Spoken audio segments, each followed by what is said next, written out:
So why do we become anxious?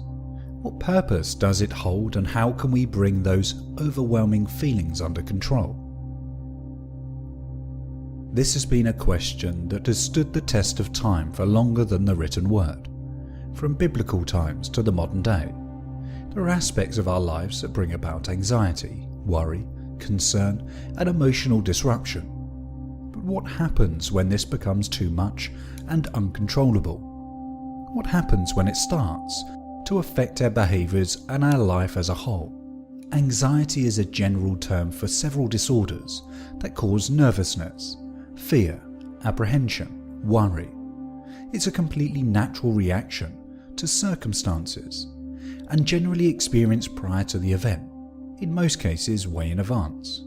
Anxiety is usually created by visions and a combination of a string of events, past events, jumbled by the mind to create an image of what that future event may look like.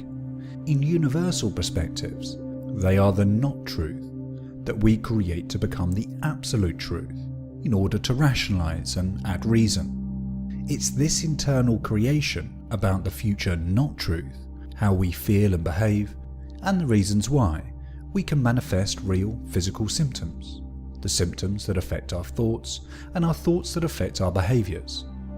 Mild anxiety is vague and unsettling, while severe anxiety can have a serious impact on daily life, with some causing mild anxiety to others hiding away and failing to live a life that they truly deserve, a birthright.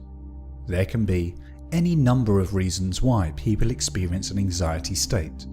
These can include worry or fear before confronting something challenging, such as a test, examination, recital or interview. These feelings are easily justified and should be considered normal. Having spoken in front of audiences up to 1,000 strong, I still have to compose myself before stepping out on stage, and I'm sure I'm not the only one.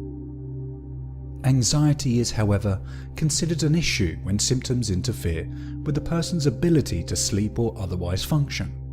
Generally speaking, anxiety occurs when a reaction is out of proportion with what might normally be expected in a situation. For example, altering these fairly normal responses to a heightened level of sensory awareness.